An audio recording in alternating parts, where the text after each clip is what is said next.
DBS cables presence 5415 সাথে আছি জোনাকি জ্যোতি।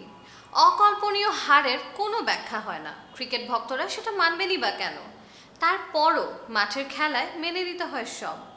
টাইগাররা কেন পারল না, কোথায় ছিল ভুল? ক্যাপ্টেন মমিনুল হক খণ্ডন করেছেন সেই সব। চট্টগ্রামে বসে শুনেছেন সাইফুল রূপক। অনেকেই হয়তো ভেবেছেন রবিবার প্রথম সেশনেই কলাপস করবে উইন্ডিজ, অথচ কাইল মেয়ার্সের দারুণ ব্যাটিং দিনের রাতের ঘুম নষ্ট করে দিয়েছে টাইগারদের। চট্টগ্রাম টেস্ট হেরেছে বাংলাদেশ। কোথায় ঘাটতি ছিল? সাকিবের অ্যাবসেন্ট, ফিল্ডিংটা কেন এমন হলো? রিভিউ নিয়ে এত কেন দ্বিধা? টাইগার অধিনায়ক মুমিনুলের কাছে জানতে চাইব পোস্ট ম্যাচ প্রেস কনফারেন্সে। গোল বলে খেলা যেটা বলে ক্রিকেটে অবিশ্বাস্য অনেক কিছুই হয় না, কিন্তু হয়ে যায়। অবশ্যই এটা মানে আশা করি না যে এরকম কিছু একটা হবে। আমার কাছে মনে হয় আমরা বোলাররা ভালো জায়গায় ভালো এরিয়ায় বল করতে পারিনি। সেই সাথে আমার কাছে মনে হয় যে আপনার ওদের দুই ব্যাটসম্যান খুব ভালো ব্যাটিং করেছে। সাকিবে থাকলে একটু বোলিংটা অনেক গোছালো হতো, যেহেতু সে সিনিয়র বোলার, সিনিয়র ব্যাটসম্যানও হিসেবে হয়তো স্পিনারদের হয়তো ওনাদের সবাই এভাবে আগলে রাখতে পারতো। তা অবশ্যই উনি না থাকলে হয়তো একটু আমার মিস করেছে, বিশেষ করে বোলিংটা হয়তো মিস করে। আমার কাছে যেটা মনে হয় সাকিব ভাই না থাকাতেও যারা যে স্পিনারগুলো ছিল, দেখেন তাইজুল কিন্তু আপনার খুব ভালো বল করেছে, আপনার তাদের টেস্ট রেকর্ডও ভালো। তারপরে নাইম বলেন, মিরাজ কিন্তু ফার্স্ট ইনিংসে 4 উইকেট পেয়েছে, সেকেন্ড ইনিংসে 4 উইকেট পেয়েছে, সেই সাথে ভালো ব্যাটিং করেছে। তো যে উইকেট ছিল আমার কাছে মনে হয় যে 3জন পেস বলার সাথে মুস্তাফিজও যে বোলিং অ্যাটাক ছিল, তো ওরা আমার কাছে মনে হয় যে একটু ভালো লেন্থে বল করলে ওরা কিন্তু ক্যাপেবল কিন্তু ম্যাচ জেতানোর জন্য। তো আমার কাছে মনে হয় যে হয়তো আমরা একটু আনলাকি ছিলাম, হয়তো আমরা ভালো জায়গায় একটু বল করতে পারি না। উইকেট ছিল, উইকেটে এনাফ সুযোগ ছিল।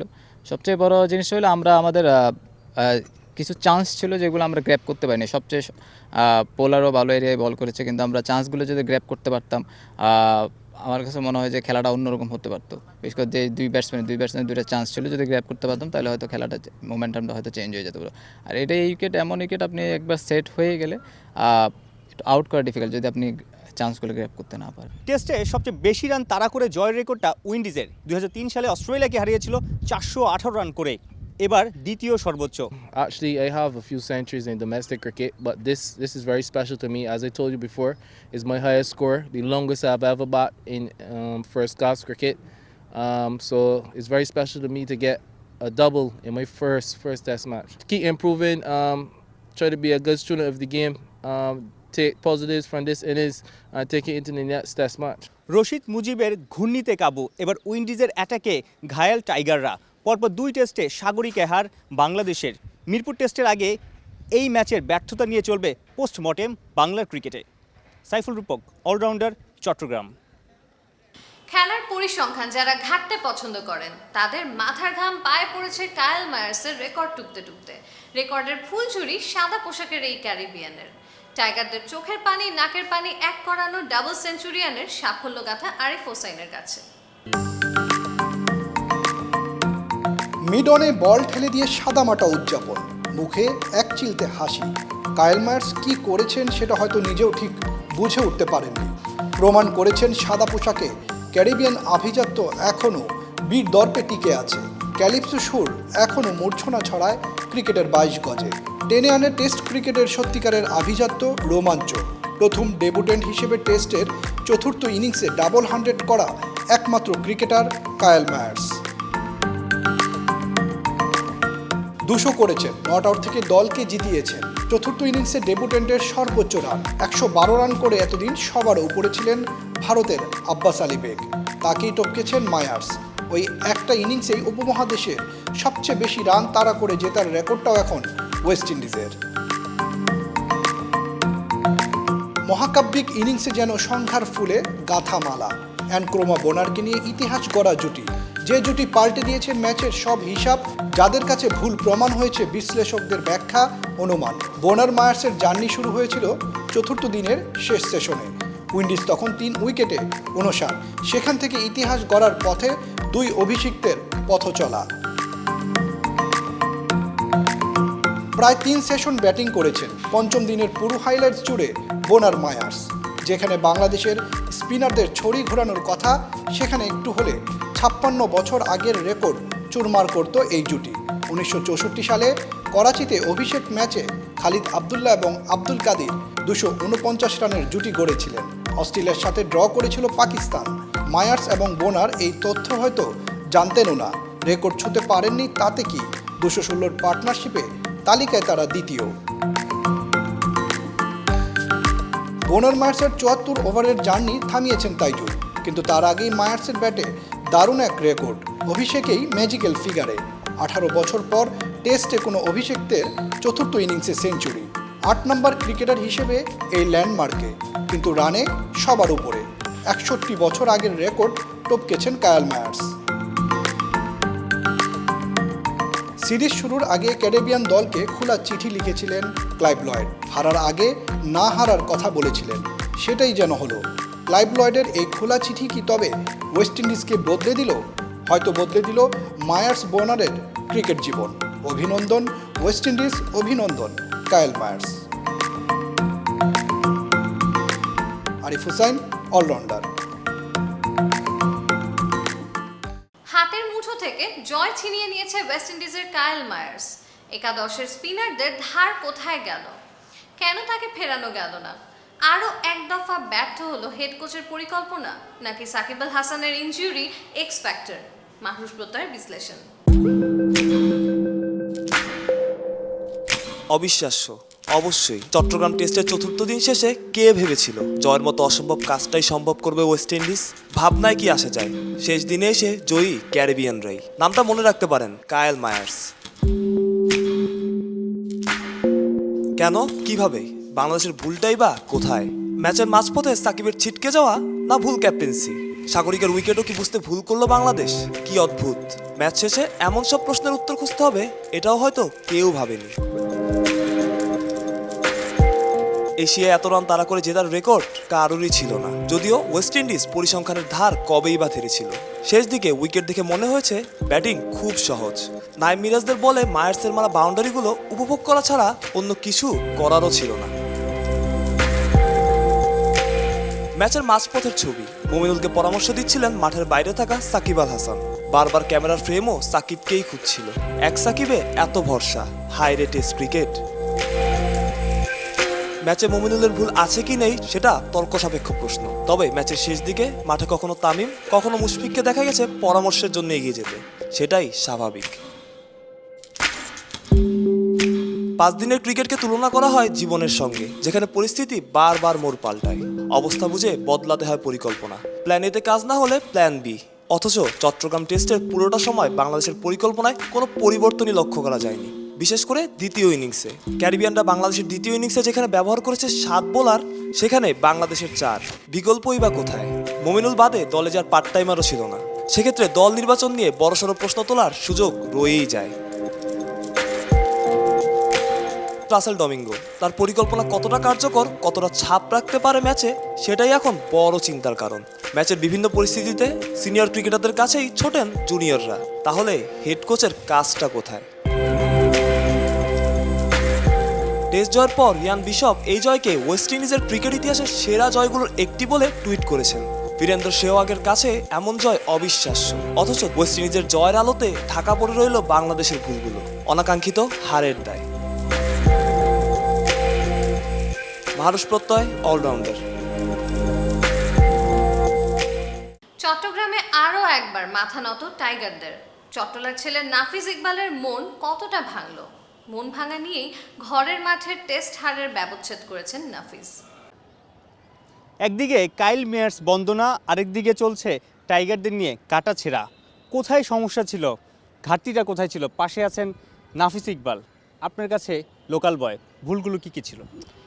ভুলগুলা বলে আমি কাইল মায়ার্সের এই ইনিংসটাকে ছোট করতে চাই না অনেস্টলি। মানে ইট ওয়াজ এ ফ্যাবুলাস ইনিংস। এই ইনিংসটা মানে খুব সাধারণত দেখা যায় না।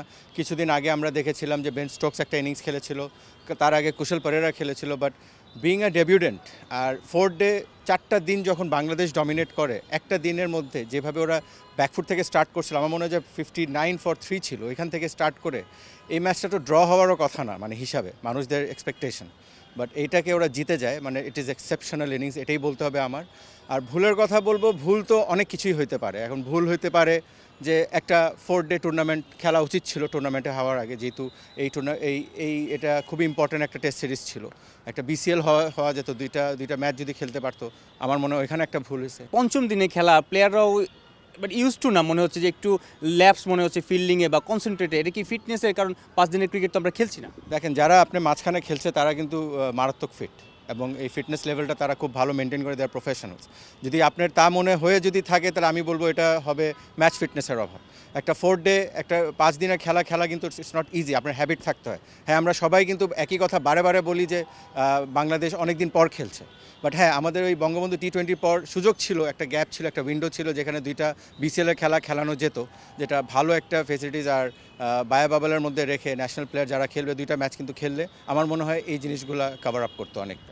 সাকিবের অ্যাবসেন্ট, বাকি স্পিনারদেরকে আপনার মনে হয়েছে যে প্ল্যানিং অনুযায়ী বল করতে পেরেছে বা উইকেটের সেই সুযোগটা বা সুবিধাটা নিতে পেরেছে? কারণ প্রতি ওভারে দেখেছি যে একটা লুজ বল দেখা গেছে।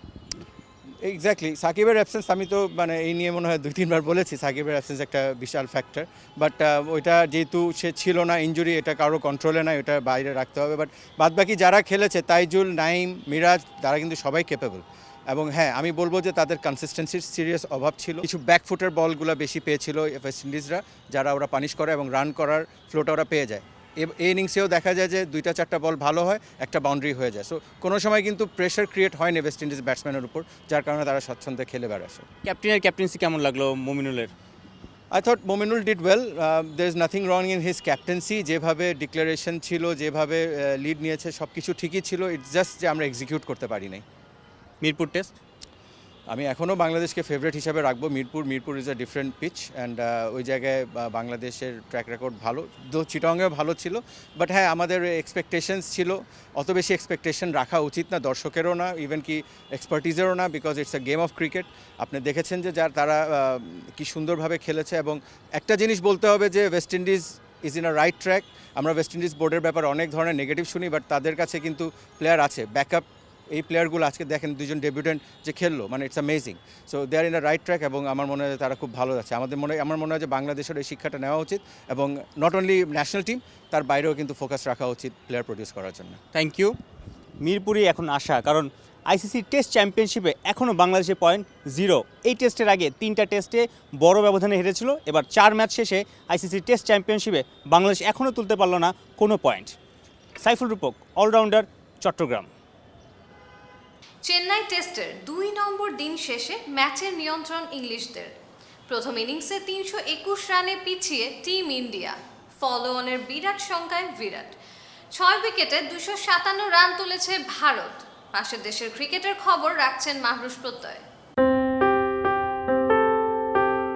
ভারতের উইকেটে ভারতের বিপক্ষে টেস্ট ক্রিকেটে দাপট দেখাবেন কোনো নন এশিয়ান স্পিনার, এমন ভাবনা অন্যায় না হলেও সম্ভাবনা খুবই কম। তবে বাস্তবতা এসব প্রেডিকশন চিন্তার কে আর কবেই বা করেছে। চেন্নাই টেস্টের দ্বিতীয় দিনে ইংলিশ স্পিনার ডমিনিক বেস নিয়েছেন 4 উইকেট, গুড়িয়ে দিয়েছেন ভারতের ব্যাটিং ভিত।